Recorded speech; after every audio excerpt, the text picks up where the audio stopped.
Assalamu alaikum. My name is Saida Dureshahvar, and I'm a psychologist.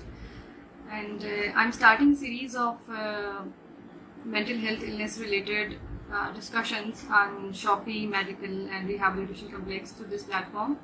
And there would be it would be a sort of an open discussion, like everybody can participate and everyone wants to ask any sort of question related to mental health and mental awareness, mental illnesses. Please comment in the section below and I would definitely try to respond. And why I'm starting a series of this discussion is because there are obvious reasons. Because first of all, that there are many stigmas related to psychology, related to mental health, related to mental illnesses, and these stigmas are just like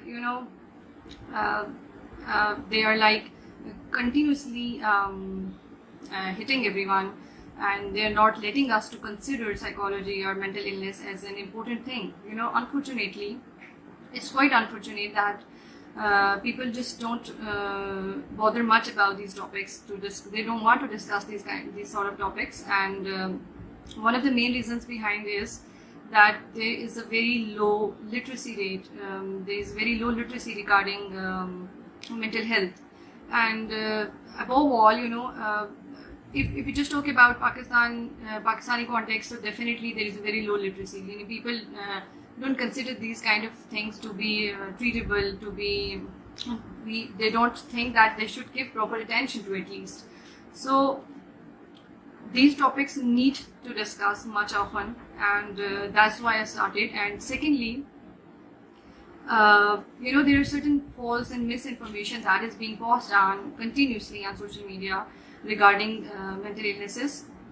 Everybody is giving their own sort of definitions that okay, this problem, it means you have this, it means you have this. There are proper psychiatric guidelines of every sort of mental illness, and these guidelines are basically very important to identify when the problem actually occurs and when it's just a simple sort of feeling that can be a disposition, that can be a certain effect of your mood.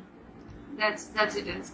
So basically, today I want to talk about depression, one of the most common problem throughout the world. Throughout the world is the most common problem. In case of Pakistan, almost I just went through certain research and I found out that almost 45% teens are suffering from the depression and any sort of mental sickness. And above all, Pakistan is one of the the country which is a ratio of 1 to means one psychiatric person, one psychiatrist equals to one person. Ratio बहुत poor है. Like ऐसा नहीं है कि every person is just going to a psychiatry and every person is just going to a psychologist. It's totally not like that. Psychiatrist to person ratio is very low.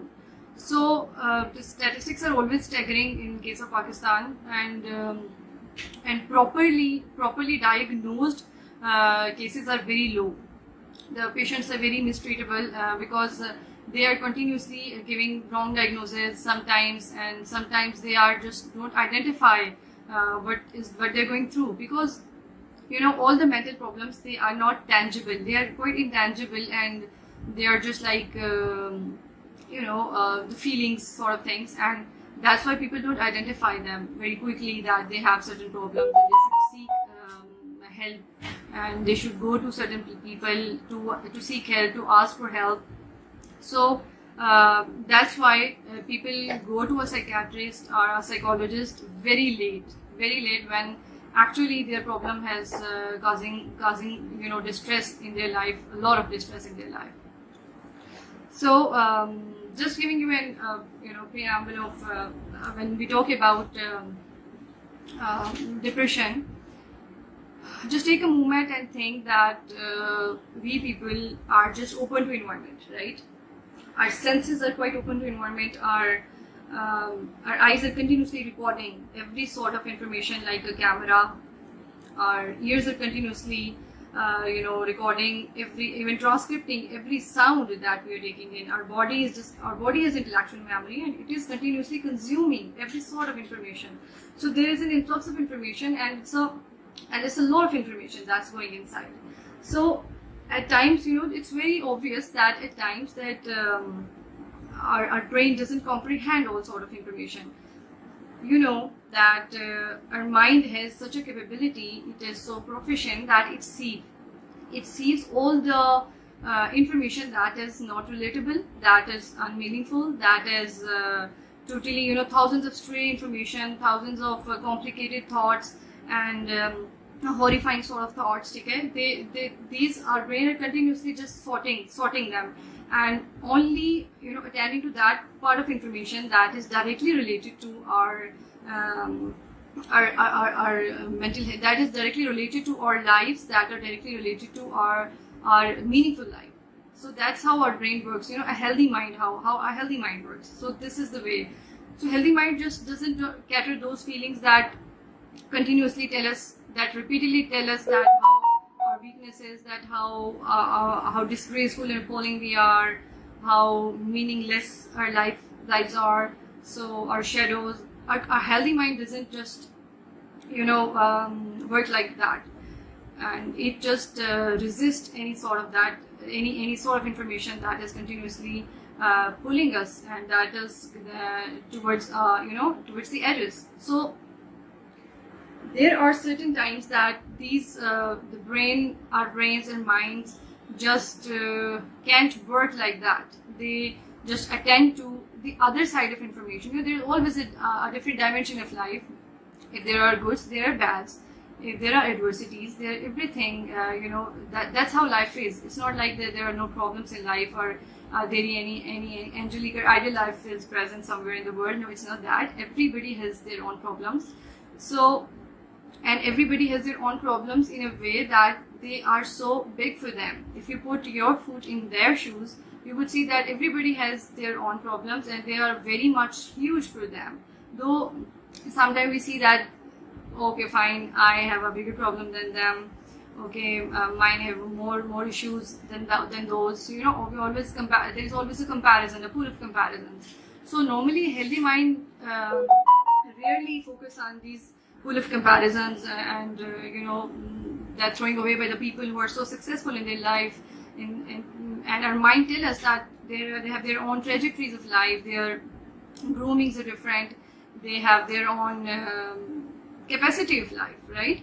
So at times it happens that our mind generally don't go in that flow, and our minds just focus on all those negative thoughts, all those thoughts that are just telling us that how much meaninglessness we are, how insignificant life is, and all that thing. So when our minds are telling us in that way, it means that this is the point where the depression just crawls and just enters in your life.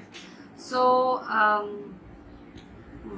what exactly is depression? I would tell you in exactly the form that are related to psychiatric guidelines, right? Because I just told you earlier that there are adversities in life, there are problems in life, and everybody has this ups and downs. So at times we are so sad. Okay? At times we sometimes miscomprehend sadness and depression, right? If somebody has left us, we are sad. If somebody's died, who is a loved one, we are sad. Obviously we are sad, and we should be. If we are not sad at that time, that's a point of concern too, right? So there are situations when we are supposed to be sad. Our mind comprehends it in that way. But when sadness ended and when depression actually starts, okay, this is the main thing that we should discuss. Like, you should know that a depression basically starts when you particularly focus on the negative thoughts. When you start focusing on negative thoughts, when you continuously see that life is nothing, there is so hopelessness in life, there is no positivity in life, and life just should end, right? Or you can think that you do not find any pleasurable activities more pleasure, like when you are continuously seeking pleasure in life through certain hobbies, you have certain actions and all that, but when you don't feel any more pleasure in those activities, it's the point of concern, right? Secondly, I told you low mood, hopelessness, right? And no more pleasure in any sort of activities, and you might having very much appetite or very low appetite, or you might be insomniac, mean you would be out of sleep, or you would be sleeping so much. That these are the few core symptoms of depression. Plus, when you think that life should particularly end, mean you have some sort of suicidal ideation, which we say in our term, means suicidal thoughts that we should die now, that life is no more. That is the point of concern, and any 5 symptoms from these all symptoms means you are lying in the diagnosis of depression, so a clinical depression. Until end, this depression should linger for at least 2 weeks, like 15 days, consecutive 15 days, it should be like that. So that's when we say that, okay, I should seek help from a therapist, I should seek help from a psychiatrist, or any helper you find. So this is basically clinical depression. And on top of that, one thing that all psychological problems that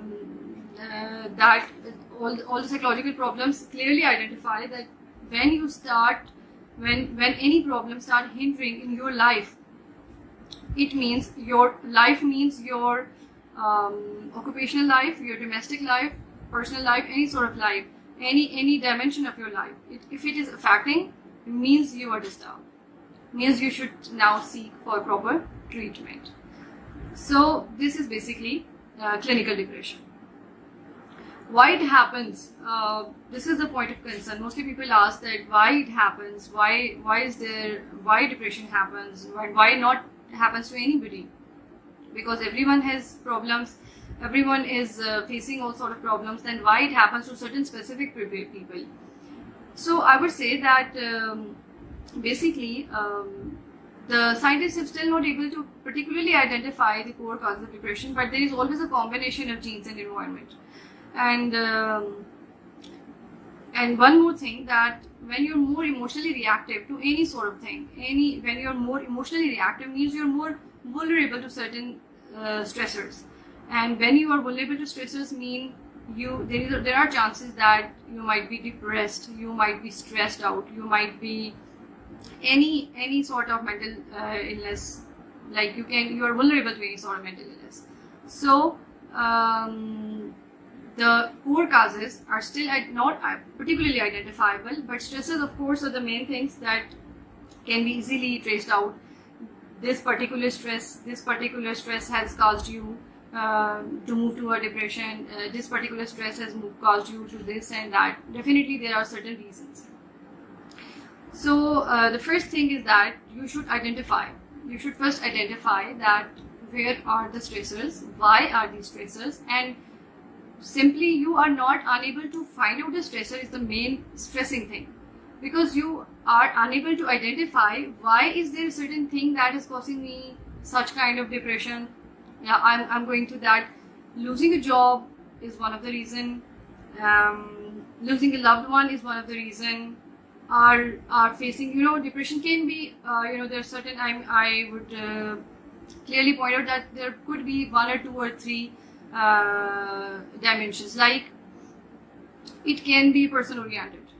As I've already told you, that person oriented means it can be because of certain person, because you have just focused, you have enclosed your whole life and to one person, and you just felt it whole life in a one person, and you are just thinking that, okay, this person has done that to me, means okay, life is over.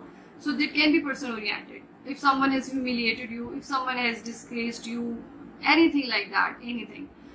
It can be situation oriented too, like certain situation event happened and you are unable to forget that situation.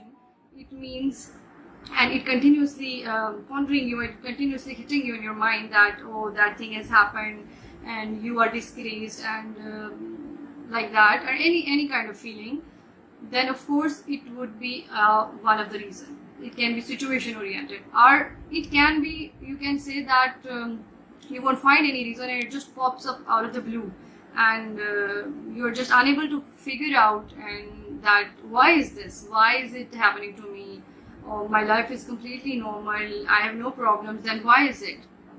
So at that point there comes certain other, you just go beyond your own imagination. You just need to think more about yourself to identify, to find out what exactly is there.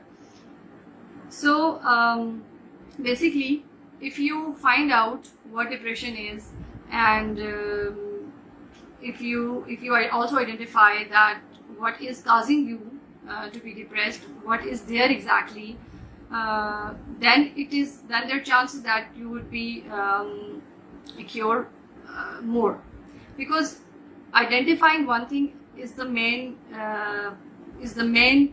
thing in all the psychiatric problems. Once you identify, once you diagnose exactly what you are going through and why you are going through, then definitely there are chances that you would be cured more often. So please, if you have any sort of comment, and if please leave in any question, please leave in the comment section. I will definitely respond.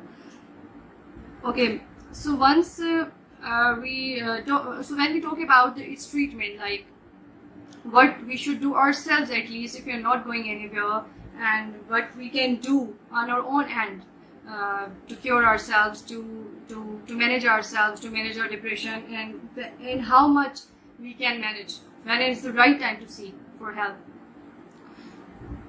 There are certain things, I would say that we use a term which is cognition. Cognition means your all thought processes.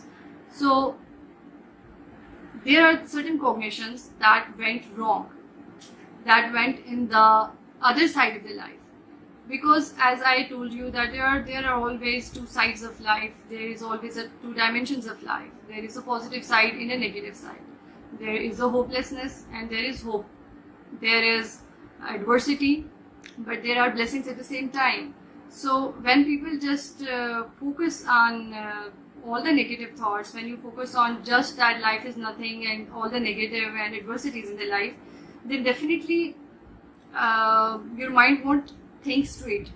You wouldn't be able to think straight enough to find the solutions.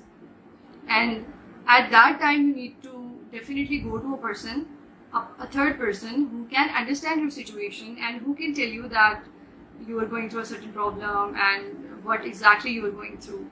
Because you can't actually find out any solution, find out any way out from that. You're just simply stuck in that thing.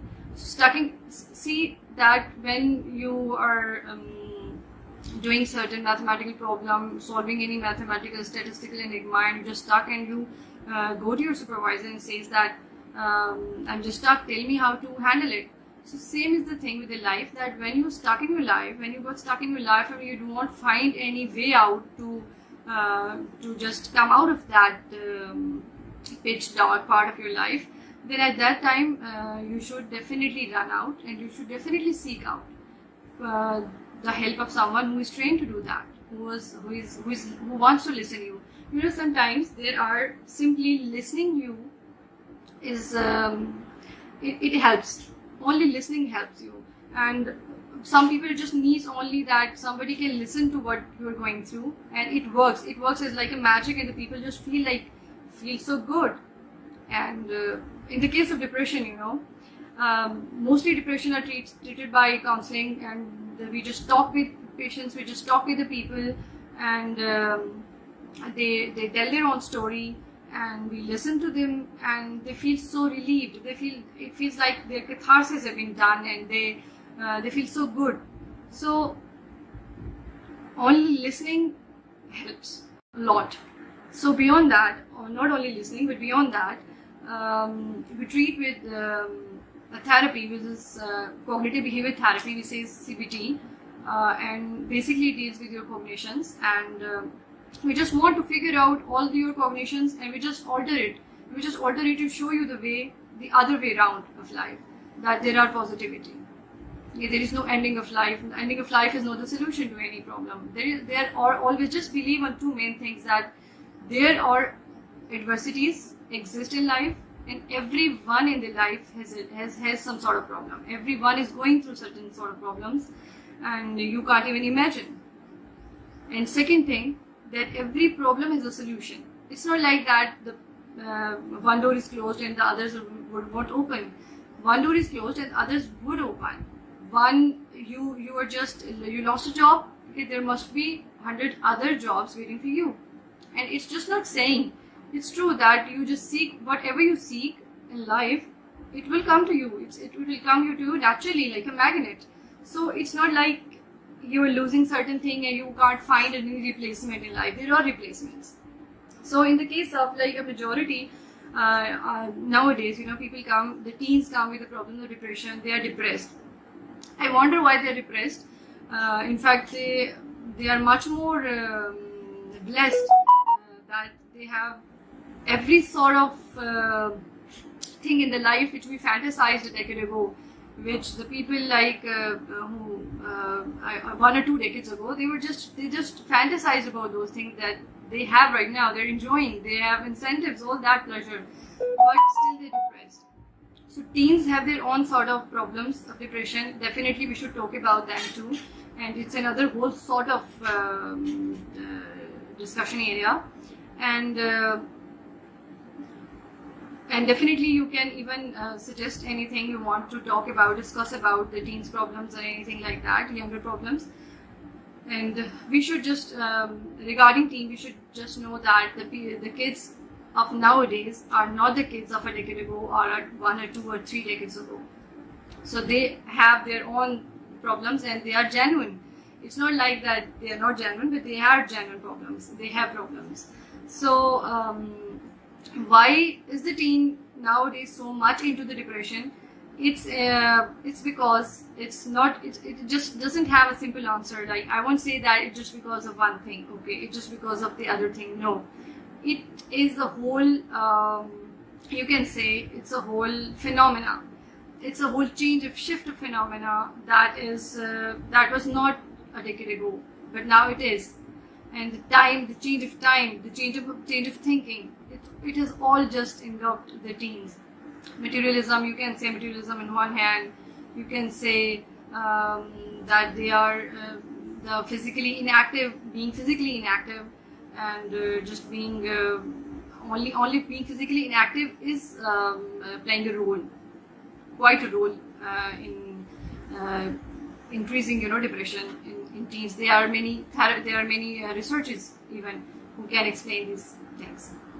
So as I've told you that regarding coming back to the depression, to the younger people, to the adults especially, that when you want to identify, when you want to know exactly that how you can yourself treat your depression, your thoughts, how you yourself can change your thoughts. You need to take life in a broader perspective. Like when we just focus that life is one person oriented, life is just one situation oriented, then at that time there comes a problem. We need to just think in the life in a broader perspective. Life is just not limited to or confined to one person. Life is just life, and it is beyond a person or a situation. So we need to reconsider life in a very broader perspective. That, okay, fine, if that person has done wrong to me, if that situation has distressed me, then definitely I need to move on. I need to find some other solutions.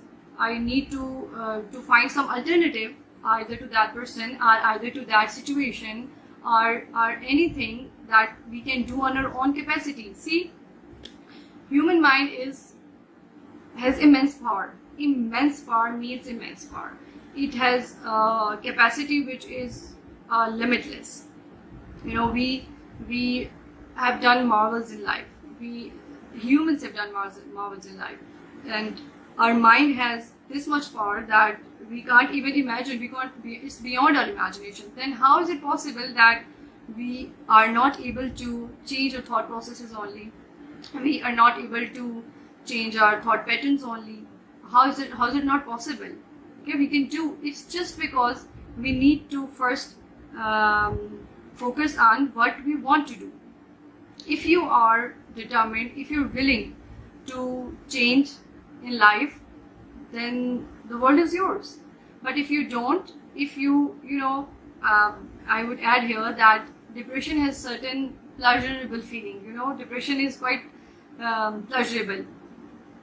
It's because you might find it funny that how it is pleasurable, but actually it is. It gives pleasure. People, you know, you have often seen that people living in a depressed state, they just listen the sad songs, and they would like to, and sad songs, and they're continuously crying while listening to sad songs, or they would read some sad stories, or they would watch some sad movies, and they would cry on that for hours and hours because it's so pleasurable for them, and it's just releasing your all pleasure hormones.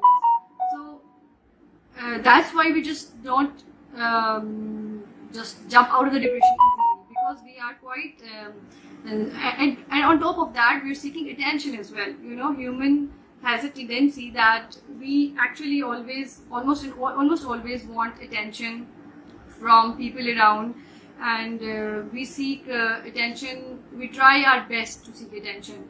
Even you just notice your kids around you, and what sort of activities they do to seek your attention. And there are a lot of things that sometimes you're just so amazed to see that, oh my god, the kid has done this just to seek your attention. So that's how life is, that we throughout our life, from childhood to adulthood, we continuously seek your attention. And even in childhood, when you got sick, parents attend to you most. They are always pampering you, and they're always cuddling you because you're sick and you are getting your favorite foods. So our mind is basically conditioned to that scenario, that when you get sick, you would be entertained, you would get what you want, you would get your favorite chocolate, you would get your favorite ice cream, and that's conditioned brain is just went on like that till our adulthood. And even at adulthood, what we do is that we again seek attention, and when we are depressed, we seek attention. Like in your married life, you can see that if you want to get your partner attention, you just need to be depressed and sit on one side of the corner, and you would be immediately entertained. So that's how depression is, that it just attached with you like a leech, and you are just enjoying it continuously, and you're not coming out of it. You're seeking pleasure in crying spells and all that, until unless that you are actually having suicidal thoughts, that you want to end up your life and you just want to commit suicide. Until unless if this stage doesn't come, you continuously seek pleasure. That's how it's creepy, and you just can't get out of it easily. When you say that, when people say that, okay, depression, okay, fine, depression, it's just a change of thought process. Change your thought processes, and you will be fine. But no, it's not like that. There are, this is not certain behavioral symptoms we are going through, that you're lacking, that you don't have a sleep, you don't have an appetite, or you don't have, or you are just not being able to concentrate. These are behavioral symptoms, of course, but there are physical manifestations behind it in your brain even. Like, I won't go into that much terminologies, but that parts of the brain, like amygdala, like frontal lobe, like that parts of the brain who are dealing with all these things, all these activities, they are actually there is a change in that part of the brain. There is a change in frontal lobe, amygdala, and hippocampus, and there are changes that the scientists have noticed. Similarly, there are neurotransmitters. There is a abnormal transmission of neurotransmitters such as serotonin or epinephrine. These are neurotransmitters that that deals with all these our emotions and feelings. So there is a change in, there is a shift into dysregulation, you know. Plus the dysregulation of our hormones in our body. Like neurotransmitters, there are certain hormones in our body like thyroid hormone. So that thyroid is much more dealing with depression, is involved in depression. So there is a dysregulation of thyroid hormones, and they are actually visible in depressive patients. So beyond behavioral symptoms, there are physical manifestations. So these actually exist. So just don't say that okay, depression is nothing, or it's definitely it's curable, it's treatable. It takes time. It takes time to, you know, once your all the modalities of your brain function in start functioning in one direction, definitely we need to just take it back. We need to reverse it again, and it needs time. It just needs time. It's not like that it's not curable, but it needs time. So the changes are actual. Actually the changes happens in your brain, actually changes happen in your body, and behavioral symptoms are also actual. So don't just laugh at people who are depressed, or say that okay, okay fine, it's nothing, it's what's the big deal. But it's a big deal. It's definitely a big deal. And so depression is, don't take depression as lightly. Don't take particularly the clinical depression when it's fatal, when it actually leads to suicidal ideation. So it's fatal. It's just not like that you are having a certain cholesterol, high cholesterol, or definitely they are the physical problems. But depression is such a thing that it leads to many physical disabilities. Like it would be a leading cause for many other things. Like for instance, when you're depressed, you're stressed out, and your body is actually behaving and reacting in that depressive form, in that manner, that the depression criteria which I've told you, like all the symptoms I've told you, your body is actually wholly solely, it is basically performing in that way that is supposed to, that a depression body supposed to perform. But what happens that when you want to change it, there is a lot of you can say a hard work that is required. The first thing is your determination, that is your willpower, that you actually want to change yourself, and that you don't want to seek any more pleasure in sadness, and you want to shift yourself. Then definitely it would be a lot more easier to work with you on depression. So these are all the, you know, manifestation of depression.